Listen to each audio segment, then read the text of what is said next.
Coba bayangin ini ya, dini hari tanggal 8 September tahun 1934, ada sebuah kapal pesiar super mewah namanya SS Morro Castle. Oh, tragedi maritim yang terkenal itu. Bener banget. Kapal ini lagi dalam perjalanan pulang dari Havana menuju New York. Di tengah lautan yang gelap, tiba-tiba tragedi terjadi. Kapten kapal baru aja meninggal mendadak karena serangan jantung beberapa jam sebelumnya. Situasi yang benar-benar kacau. Kacau parah. Di tengah kebingungan awak kapal itu, api mulai berkobar. Sistem peringatan macet, dan dalam sekejap, api melahap habis kapal raksasa itu. 137 orang tewas kan? Iya, 137 orang tewas, entah karena terbakar hidup-hidup atau tenggelam di lautan yang dingin banget. Sebuah tragedi yang sangat mengerikan sih kalau dibayangin. Sangat mengerikan. Nah, kapal yang udah hangus dan masih ngepulkan asap itu, kemudian terseret angin dan ombak, sampai akhirnya terdampar begitu aja di pinggir pantai Asbury Park, New Jersey. Dan disinilah ceritanya mulai jadi agak aneh. Persis, disinilah ceritanya berubah haluan. Kalau kamu memikirkan sebuah lokasi bencana yang baru aja merenggut ratusan nyawa, kamu pasti ngebayangin suasana yang sunyi, penuh duka, dan dihormati kan? Logikanya sih begitu ya, harusnya jadi ruang untuk berduka. Kenyataannya, bangkai kapal itu mendadak berubah jadi tontonan ala karnaval. Perusahaan kereta api dari New York dan Philadelphia malah sengaja ngasih diskon khusus buat orang-orang yang mau datang nonton bangkai kapal itu. 1,4 juta orang berbondong-bondong datang loh ke sana. 1,4 juta. Di pinggir pantai, tiba-tiba muncul pedagang kaki lima jualan souvenir, kartu pos dicetak kilat, dan bahkan ada siaran langsung stasiun radio dari lokasi. Yang dengan santainya mendeskripsikan kondisi mayat-mayat hangus itu ke pendengar di rumah. Gila kan? Dalam hitungan jam, tragedi maut disulap jadi hiburan massal. Dan fenomena ini, ketertarikan kita pada sisi gelap yang tragis ini, adalah sesuatu yang seringkali bikin kita nggak nyaman buat mengakuinya. Tapi nyatanya, itu sangat tertanam dalam psikologi kita. Makanya, buat kamu yang lagi dengerin, entah sambil nyetir, kerja, atau sekedar bersantai, selamat datang di obrolan eksplorasi mendalam kita hari ini. Kita bakal bedah tuntas sebuah fenomena yang di dunia akademis punya sebutan lumayan keren ya. Pariwisata gelap atau dark tourism. Betul. Buku panduan kita hari ini lumayan tebal, judulnya The Darker Side of Travel, yang disunting oleh Richard Sharpley dan Philip R. Stone. Misi kita hari ini, kita mau cari tahu, kenapa sih kita sebagai manusia diam-diam suka banget atau minimal penasaran banget sama tempat-tempat yang auranya penuh kematian, penderitaan, dan kengerian. Kalau dipikir-pikir, buku ini langsung membongkar satu mitos besar di awal obrolan kita. Banyak yang mengira kalau obsesi mendatangi tempat tragis ini adalah penyakit masyarakat modern. Kayak efek media sosial, FOMO, atau haus sensasi semata gitu ya? Iya, padahal kalau kita tarik mundur ke belakang, sejarah menunjukkan manusia itu dari dulu selalu punya magnet ke situs-situs kematian. Berarti ini bukan cuma tren gara-gara orang mau selfie di tempat seram dong? Jelas bukan. Pariwisata gelap itu udah ada sejak manusia ngerti caranya bepergian. Cuma aja kita baru ngasih label dark tourism akhir-akhir ini. Oke, kalau kita ngomongin definisinya dulu nih. Simpelnya pariwisata gelap itu apa sih? Di buku ini disebut sebagai tindakan bepergian ke situs-situs yang secara langsung berkaitan dengan kematian, penderitaan, atau hal-hal mengerikan. Dan ngomong-ngomong soal sejarah tadi, ada satu detail di sumber kita yang bikin geleng-geleng kepala. Yang soal Daniel Boorstin gitu kan? Betul. Penulis bernama Daniel Boorstin nyatet kalau tur berpemandu pakai kereta api pertama di Inggris tahun 1838 itu tujuannya bukan buat piknik lihat pemandangan alam. Bukan ke pedesaan yang indah. Bukan. Turis-turis ini beli tiket kereta rombongan buat nonton hukuman gantung 2 orang pembunuh. Dan itu tur wisata resminya loh. Belum lagi kalau kita lihat Paris di abad ke-19. Datang ke kamar mayat kota buat ngelihat mayat tak dikenal yang dipajang itu udah jadi agenda wisata yang rutin. Kayak jadwal jalan-jalan sore santai aja. Bener. Atau inget pertempuran Waterloo yang legendaris itu? Baru juga selesai perang di tahun 1816, bau mesiu masih ada, mayat belum semuanya dibersihin. Turis dari Inggris sudah pada datang ke medan perang buat keliling-keliling. Fakta-fakta itu sebenarnya menunjukkan kalau daya tarik kematian ini punya spektrum yang sangat luas. Dan cara kita mendekatinya juga beda-beda. Makanya di buku ini ada seorang akademisi bernama Dan yang mencoba mengklasifikasikan keragaman ini ya, biar lebih gampang dipahami. Tepat. Dia membaginya jadi beberapa kategori. Pertama, ada perilous places, atau tempat-tempat berbahaya. Ini tempat yang secara historis atau bahkan sampai sekarang masih punya aura bahaya yang mengancam nyawa. Terus kategori keduanya apa? Lalu ada houses of horror. Ini lebih ke bangunan yang memang lekat dengan kengerian. Baik yang beneran terjadi, seperti penjara bawah tanah zaman dulu, atau yang sifatnya cuma representasi buatan. Oke, rumah horor. Kategori ketiga? Ketiga itu fields of fatality. Nah, ini biasanya area luas yang jadi saksi bisu kematian massal. Medan perang masuk ke sini. Situs-situs memori Holocaust juga ya? Betul. Dan menariknya, pemakaman selebriti juga dimasukkan ke kategori lahan kematian ini. Terakhir, ada theme Thanatos, yaitu museum-museum yang dari awal memang dibangun dengan tema penderitaan dan kematian. Coba deh, buat kamu yang lagi dengerin, ingat-ingat lagi. Pernah nggak sih, lagi liburan, terus kamu mampir ke sebuah pemakaman yang bersejarah? Atau kamu berdiri di depan tugu peringatan sebuah tragedi nasional? Terus tiba-tiba suasana hati kamu berubah, ada rasa takjub, hening, tapi bulu kuduk juga merinding. Nah, perasaan campur aduk itu sebenarnya bukti kalau kamu lagi nyicipin pengalaman pariwisata gelap. Tapi pertanyaannya, kenapa kita bereaksi kayak gitu? Kenapa kita malah nyari tempat-tempat seperti itu? Untuk ngejawab kenapa itu, kita mungkin bisa lihat ke fenomena yang lebih modern. Di sumber yang kita baca, ada analisis mendalam soal pameran anatomi yang sangat fenomenal, yaitu Body Worlds. Pameran karya Gunther von Hagens. Itu gila sih. Buat yang belum tahu, Body Worlds ini bukan pameran patung lilin ya. Ini pameran mayat manusia asli. Mayat-mayat itu diawetkan pakai teknik medis khusus. Namanya plastinasi. Jadi mereka nggak bakal membusuk. Terus, mayat-mayat ini dipamerkan tanpa kulit, kelihatan otot dan organ dalamnya. Dan yang bikin heboh, mereka diposekan lagi main catur, naik kuda, atau olahraga. Waktu pameran ini keliling dunia, kontroversinya meledak banget. Banyak tokoh agama dan kritikus etika yang ngamuk. Mereka bilang ini mengerikan dan eksploitatif kan? Iya, tapi coba tebak. Ada lebih dari 25 juta pengunjung yang rela ngantri beli tiket buat lihat mayat-mayat ini. 25 juta orang. Pameran ini seakan mendobrak pintu tabu yang selama ini digembok rapat-rapat. Dari kacamata sosiologi, ledakan 25 juta pengunjung itu sama sekali bukan anomali loh.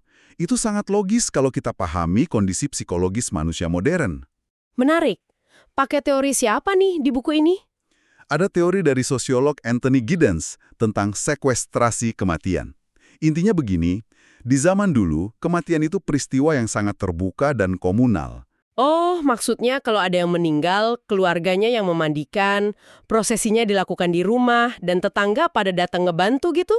Persis. Kematian itu bagian dari keseharian yang nggak bisa dihindari. Tapi sekarang beda banget ya.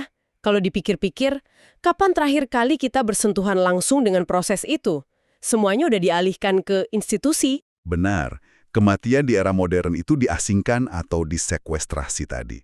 Kalau orang sakit parah, mereka dibawa ke ruang ICU yang tertutup rapat. Kalau meninggal, yang ngurusin adalah industri pemakaman, dokter, petugas kamar mayat, orang-orang profesional yang statusnya orang asing bagi si jenazah. Karena kematian disembunyikan dari ruang publik kita jadi kehilangan ritual-ritual tradisional yang dulu berfungsi sebagai bantalan mental kita. Menurut Giddens, hilangnya kedekatan kita dengan proses alami ini mengancam apa yang disebut keamanan ontologis. Keamanan ontologis itu maksudnya rasa aman kita sebagai manusia yang punya kendali atas kenyataan hidup kita sendiri kan? Tepat. Rasa aman dan kepastian emosional bahwa hidup kita ini masuk akal. Ketika misteri terbesar dalam hidup, yaitu kematian, disembunyikan di balik tirai rumah sakit, kita secara psikologis jadi makin gagap dan takut buat menghadapinya. Kan di depan mata kita secara langsung.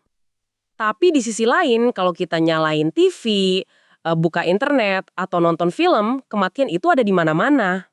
Oh, representasinya ya? Iya, kita lihat ledakan di film action, berita kecelakaan tiap pagi, atau kita dengerin podcast true crime. Kematian itu absen di realitas fisik kita, tapi sangat hadir di budaya pop. Kita ngonsumsi itu setiap hari, tapi kita hampir nggak pernah nyentuh realitas aslinya. Dan kekosongan interaksi langsung itulah yang kemudian diisi oleh pariwisata gelap. Fenomena ini berfungsi sebagai semacam penetralisir sosial. Menarik. Jadi karena kita diisolasi dari kematian nyata, Kita butuh ruang pelampiasan yang dianggap aman dan bisa diterima secara sosial. Tepat sekali. Pariwisata gelap ngasih kita panggung untuk menatap kematian.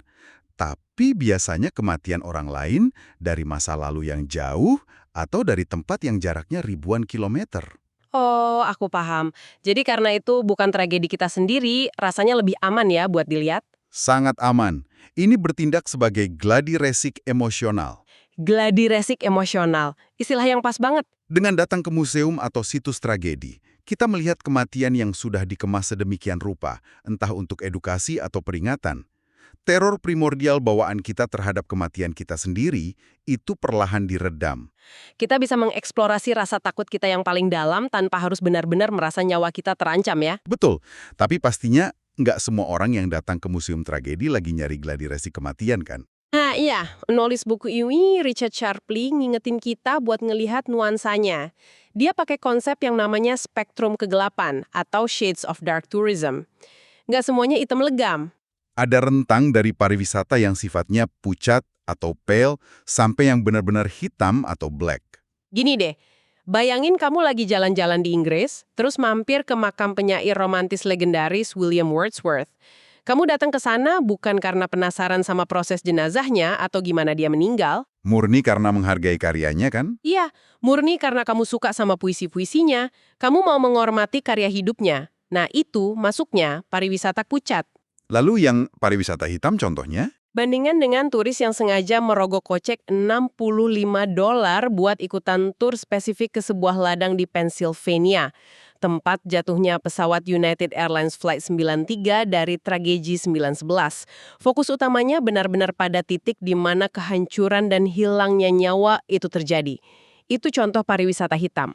Pemisahan spektrum ini krusial banget loh, karena seringkali kita terlalu cepat menghakimi. Menghakimi turisnya maksudnya. Ya, ada asumsi kuat bahwa semua turis pariwisata gelap itu pasti punya motivasi voyeuristik yang sakit, haus akan penderitaan orang lain.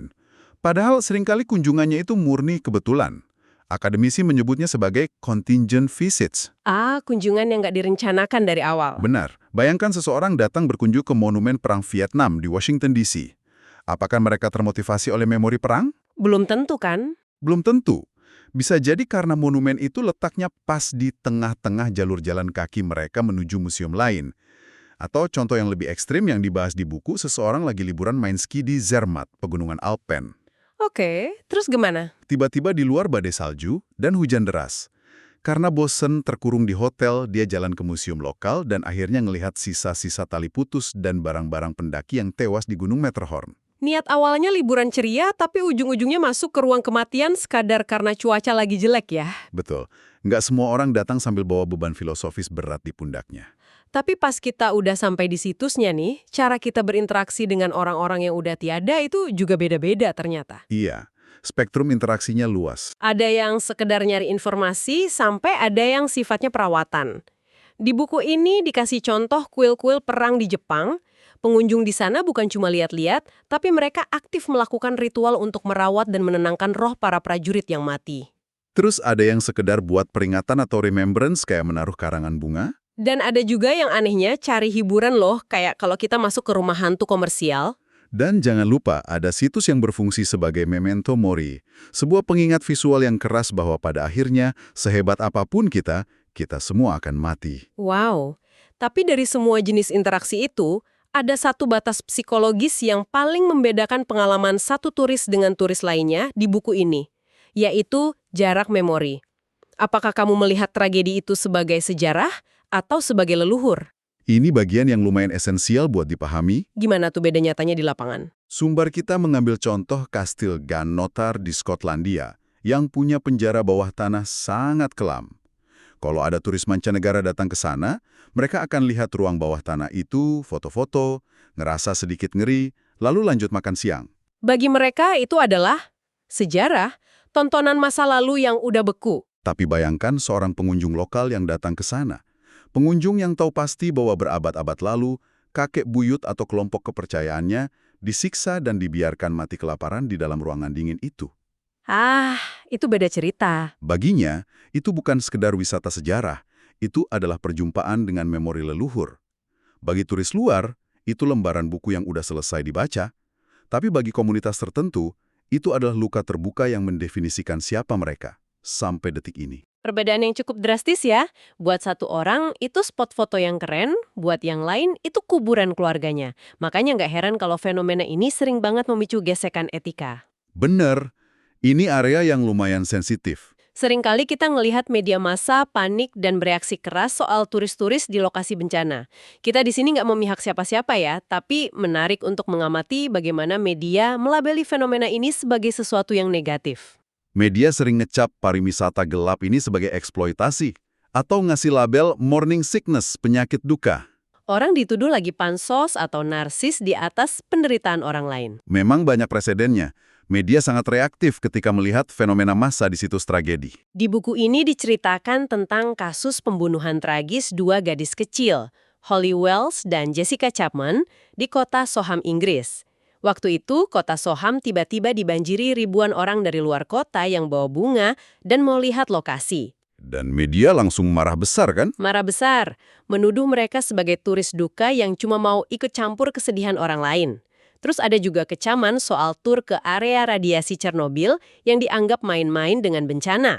Dan mungkin yang paling bikin dahi mengenyit, kejadian di Ground Zero tak lama setelah runtuhnya WTC. Oh ya itu, di tengah debu yang belum sepenuhnya hilang, udah ada pedagang asongan yang jualan kaos dan tisu toilet bergambar Osama Bin Laden kepada para turis yang datang. Kalau dilihat secara kasat mata, reaksi jijik atau marah dari media itu sangat bisa dimengerti. Terkesan sangat tidak pantas. Tapi buku ini mengajak kita memisahkan emosi sejenak dan lihat pakai pisau bedah sosiologi, apa sesederhana itu masyarakat kita kehilangan moralnya? Sebenarnya ada dinamika yang lebih dalam. Sosiolog klasik Emil Durkheim punya konsep berlilian yang dinamakan collective effervescence, atau kegembiraan kolektif. Namanya terdengar positif ya, padahal konteksnya tragedi.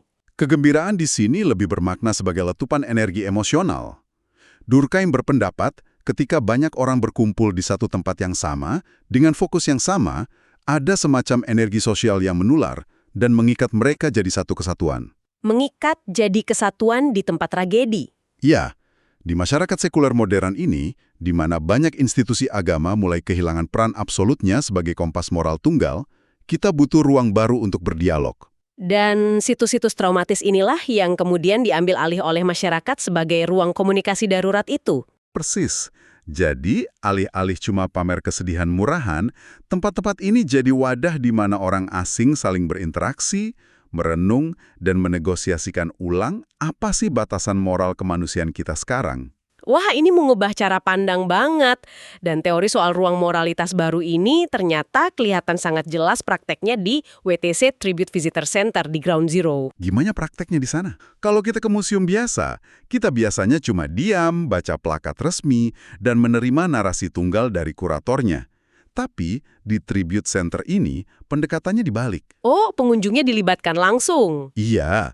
Pengunjung malah dikasih kartu pos kosong dan didorong untuk menuliskan perasaan, refleksi moral, atau harapan mereka soal kejadian tersebut. Kartu-kartu pos ini lalu dipajang berdampingan. Menarik. Ruang yang tadinya cuma saksi bisu kehancuran massal, hidup kembali lewat ribuan percakapan kecil. Betul, pengunjung bukan sekedar nonton puing-puing, mereka secara kolektif merestorasi kembali empati dan nilai-nilai kemanusiaan dari titik nol. Itu adalah contoh ideal dari manajemen situs gelap yang berhasil. Karena mengelola tempat seperti itu tantangannya luar biasa berat loh. Pasti. Salah satu pemikir di buku ini, namanya Seaton, memunculkan sebuah konsep filosofis yang mengakar pada ide tentang the other atau sang lian. The other ini gimana konteksnya di pariwisata gelap?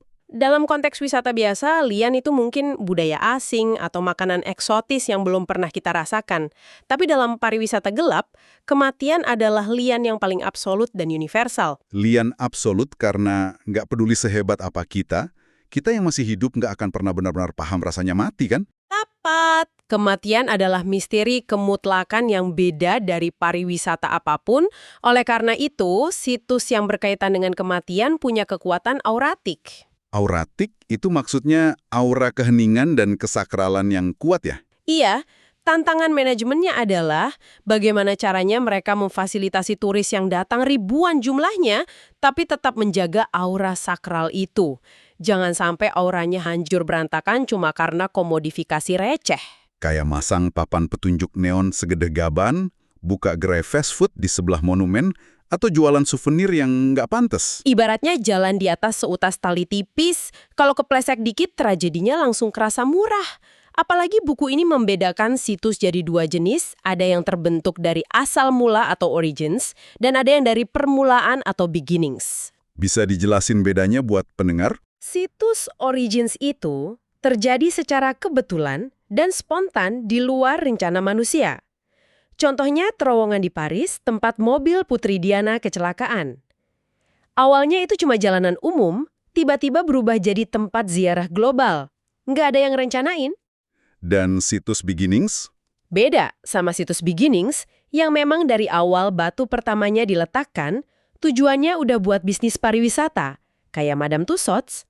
Nah, untuk situs-situs yang sifatnya spontan atau origins tadi, pengelolanya langsung dihadapkan pada apa yang disebut medan kekuatan warisan atau heritage force field. Ada 4 kutub kepentingan yang saling tarik-menarik di situ kan? Betul. Pertama, para pemilik sah situs tersebut. Kedua, subjek yang diwakili, misalnya arwah para korban dan keluarga yang ditinggalkan. Kutub ketiganya. Ketiga, komunitas tuan rumah di sekitar lokasi yang mungkin lelah kampungnya dipenuhi turis berkamera tiap hari. Dan keempat, para pengunjung itu sendiri yang menuntut fasilitas. Dan kalau pengelola gagal menyeimbangkan 4 kutub ini, situsnya bisa kehilangan yang namanya otentisitas atau malah jatuh ke jurang kitsifikasi. Kitsifikasi itu pengemasan murahan ya. Dan kalau kita bicara tentang autentisitas murni, ada satu contoh indah di buku ini, yaitu Grace Darling Museum di pesisir Northumberland, Inggris. Kisah Grace Darling ini luar biasa sih. Usianya baru 22 tahun di tahun 1838. Suatu malam di tengah badai gila-gilaan, ada kapal pesiar yang karam. Grace dan ayahnya nekat mendayung perahu kayu kecil buatan tangan, menerobos ombak raksasa buat nyelamatin korban yang selamat. Perahu Kobel namanya. Dan gak lama setelah aksi heronya itu, Grace meninggal karena sakit tuberkulosis. Menyedihkan, tapi kisahnya luar biasa tangguh. Dan museumnya dibangun dengan rasa hormat yang tinggi. Sangat otentik karena lokasinya persis di desa tempat ia lahir dan dimakamkan. Nggak pakai drama hologram atau efek suara berlebihan ya? Nggak sama sekali. Mereka memamerkan benda-benda nyata yang sunyi namun kuat. Pakaiannya, clipping koran asli dari zaman itu, dan yang paling bikin merinding, perahu coble asli yang dia dayung malam itu ditaruh di sana. Pengunjung bisa merasakan sejarahnya bernapas lewat barang-barang nyata tersebut. Pendekatannya membiarkan fakta sejarah berbicara sendiri, berbanding terbalik 180 derajat sama contoh lain dari sumber kita. Contoh yang di Lituania itu? Iya. Ada sebuah tempat wisata di Lituania yang namanya 1984 Survival Drama. Sejarah aslinya, di era Soviet dulu, penindasan dan interogasi KGB itu sangat nyata, traumatis, dan brutal bagi warga lokal. Tapi alih-alih dibikin jadi monumen peringatan yang tenang, situs bunker bekas KGB ini malah disulap jadi teater interogasi kan? Benar, turis bayar buat masuk, lalu mereka dengan sukarela diteriakin, diinterogasi pakai anjing beneran, seolah-olah penindasan kejam di masa lalu itu bisa dibungkus jadi wahana permainan escape room. Inilah definisi pas dari kitsifikasi. Memori penderitaan dan penindasan totaliter direduksi, dikemas murahan jadi sekedar komoditas komersial demi memompa adrenalin turis. Sejarahnya malah jadi kabur. Perbandingan antara Museum Grace Darling dan wahana di Lituania tadi benar-benar menelanjangi dilema moral terbesar di industri ini. Pada akhirnya, cara kita menceritakan kembali masa lalu, apakah dengan rasa hormat untuk mengedukasi, atau direndahkan demi keuntungan instan, akan menentukan makna apa yang dibawa pulang oleh pengunjung. Itu menunjukkan kualitas moral dari masyarakat yang mengelolanya. Jadi setelah kita ngobrol panjang lebar ini, apa sih intisarinya buat kamu, para pendengar? Kita udah jalan-jalan dari melihat tiang gantungan di era Victoria, ngelewatin pameran otot dan tulang manusia, nyasar ke museum di tengah badai salju, sampai ngebahas sisa-sisa KGB. Semua obrolan ini menegaskan satu hal ya, ketertarikan kita pada pariwisata gelap ini jauh lebih kompleks daripada sekedar kelainan voyeurisme. Buat kita, manusia modern yang makin terasing dari proses alami kematian, ini adalah cara mentah kita untuk mengintip kefanaan. Ini cara kita merawat ingatan, berdialog dengan masa lalu, dan diam-diam mencari tahu di mana sih letak kemanusiaan kita pas lagi dihadapkan pada hal yang paling kelam. Dan dengan memahami mekanisme di balik ketertarikan ini, kamu yang sedang mendengarkan punya keunggulan tersendiri. Kapan-kapan, entah tahun depan atau bulan depan, saat kamu melangkahkan kaki ke sebuah museum peringatan atau reruntuhan bersejarah, kamu bisa berhenti sejenak dan bertanya pada dirimu sendiri. Bertanya apa tuh? Di mana posisiku sekarang? Apakah aku cuma turis numpang lewat yang mencari sejarah? Apakah aku sedang melakukan gladi resik menghadapi kematianku sendiri? Ataukah aku diam-diam sedang bergabung dalam percakapan panjang umat manusia tentang moralitas? Dengan menyadarinya, kamu nggak lagi cuma jadi penonton, tapi partisipan yang ikut menjaga memori tersebut. Bikin merinding, tapi juga mind-blowing banget. Sangat mendalam. Nah, untuk nutup obrolan kita hari ini, ada satu pertanyaan nyeleneh tapi filosofis yang mau aku lempar buat kamu renungkan. Kita tahu, seiring berjalannya waktu, situs-situs yang dulunya penuh kengerian berdarah, pada akhirnya bakal kehilangan sengatan traumanya dan berubah jadi wisata sejarah yang pucat. Betul, pudar oleh waktu. Kalau polanya selalu begitu, coba deh pikirin. Rutinitas harian atau hal sepele apa dari peradaban kita di detik ini yang mungkin saja di tahun 2500 nanti bakal direkonstruksi dan berubah jadi daya tarik pariwisata gelap favorit manusia masa depan? Sambil kamu mikirin jawabannya, terima kasih udah nemenin kita ngobrol eksplorasi mendalam hari ini. Tetap penasaran dan sampai jumpa di obrolan seru berikutnya.